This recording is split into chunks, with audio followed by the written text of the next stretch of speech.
Hi guys! Ayan, Pisces. Kumusta po kayong lahat? Okay, so ayan, Pisces, maraming salamat po sa walang sawang pagsubaybay sa atin pong reading. And kung ikaw ay bago pa lang sa ating channel, mag-subscribe na po kayo. Then, i-click mo na rin yung ating notification bell para lagi kang updated sa ating mga bagong upload, okay? So, Pisces, sa mga interested sa ating private reading, nasa description box below lang po yung link ng Facebook at saka ng FB page. Pwede nyo rin ako guys i-follow dyan since nag-upload po ako dyan ng short love reading and pick a card. Okay?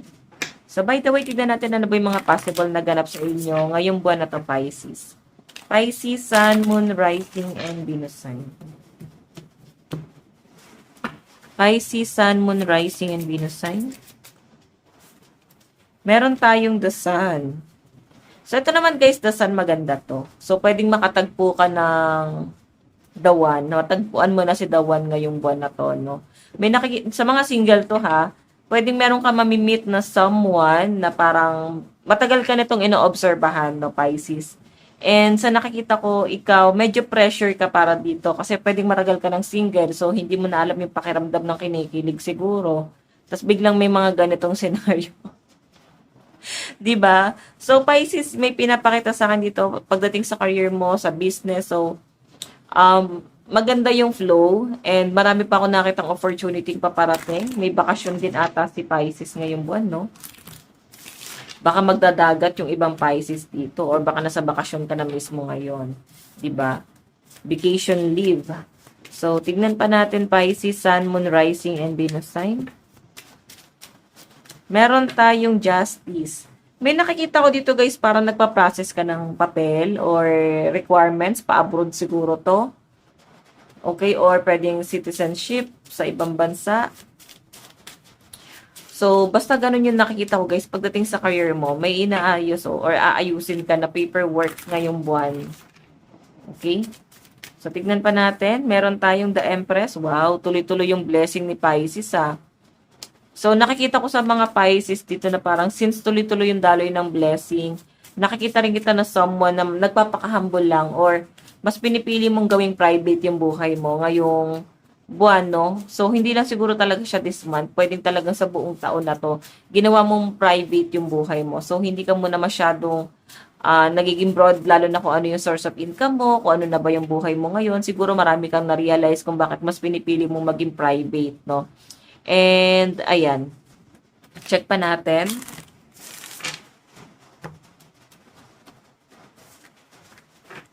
Pisces, Sun, Moon, Rising, and Venus sign. Pisces, Sun, Moon, Rising, and Venus sign. Meron tayong the Fool. So, ito naman guys, ingat-ingat lang, no? Hindi porke pinapakitaan ka ng maganda, pinapakitunguhan ka ng maganda, pinapakitaan ka ng pera, or pwedeng nag-e-effort sa inyo, itong taong to, pwedeng ang daming pinapangako sa inyo. Hindi porke ganun, guys, maniniwala na kayo. Kumbaga, hindi porke ganun, parang maaakit ka dyan sa bagay na yan. Okay? Or sabihin na natin, guys, na parang kailangan mo i-grab yung opportunity na yon. So, pwedeng ano kasi to guys, bait, no? Parang patibong to. So, baka love bombing yan. So, pag ganyan, takbo ka na. Pwedeng, ang dami niyang pinapangako sa inyo. Syempre, para makuha ka. Para piliin mo siya. So, pag nandun ka na kasi sa sitwasyon, parang mahihirapan ka nang umalis. Kasi, pwedeng ilalove bombing ka naman yan. Okay? After kanya, guys, i-manipulate. Pagkatapos kanya guys, utu-utuin, pangakuan ng magaganda, nandun ka na sa sitwasyon tapos napapatunayan mong puro lang pala siya guys, kasi nungalingan, mahirapan ka nang umalis. Oo. Kasi ang dami niya na guys, panggagaslight na gagawin. Okay, so by the way, meron tayong the High Priestess. So guys, ito naman si the High Priestess, new beginning to or abundance yan. So, di ba? Maraming blessing ang paparating sa iyo eh. Pwedeng magmumula siya sa ibang tao. Kailangan mo lang talaga to guys ma-appreciate, no? Meron tayong Meow Award. So, meron tayong Cat Star. So, ikaw ay nasa spotlight. Okay? Pwede magiging demand ka, magiging demand yung business mo, Pwede magiging demand ka sa career mo, baka ikaw ay ma-promote pa. Ganon, basta may demand na pwedeng mangyari dito, guys. Promotion. So, again, iba sa inyo, guys, kung meron kang ina-attendan ng mga seminar or something award, pwedeng may makukuha kang award ngayong buwan na to. Pwedeng ini-expect mo yan. So, tignan pa natin, guys. Pagdating sa kaperahan ni Pisces. Meron tayong the High Priestess. Ayan o. High Priestess. Pera pa rin to. So, ang ganda nito, abundance. Kumbaga, mismong swerte na yung lalapit sa mga Pisces dito. Meron tayong Six of Cups, di ba? May bagong opportunity, may bagong blessing, good news ang paparating sa inyo. So, pwedeng matagal mo na siyang pinrases, then magkakaroon na siya, guys, ng result ngayong buwan, no? Yung mga bagay na inantay mo, yung mga bagay na, sabihin natin, guys, nilakad mo. Okay, so maganda naman yung nakikita ko dito. May mga bagong opportunity. Okay, meron tayong the star. Oh my God. Yung iba sa inyo, guys, para kang magiging star or literal na ikaw ay sisikat or talagang ang ganda ng promotion na pwede mangyari sa inyo.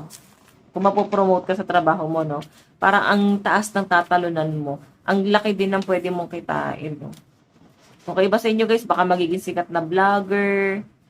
Ayan, no? Makikilala ka ng mga tao. Maraming makakanotice sa inyo. So, by the way, Pisces, pagdating naman sa love life, Queen of Cups ka. Oh, self-love.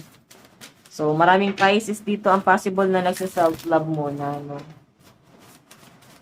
Tignan natin, meron tayong Five of Pentacles. So, guys, ito naman Five of Pentacles. Hindi ka na basta-basta naaakit, eh. Or, pwedeng nasira na yung fantasy mo about sa love or sa pagpapamilya. Pwedeng dahil sa history ng family. So, since Five of Pentacles to, nakikita rin kita na someone na nahihirapan kang ma-fall. Okay? Kaya nga meron ditong someone na lolokohin ka eh. Lolokohin ka nitong taong to, paiikutin ka nito kasi gustong-gusto ka talaga niya. So, kaya nga, since ang energy is the Fool, mag-ingat ka. Baka naman ikaw ay madala sa mga sinasabi sa inyo.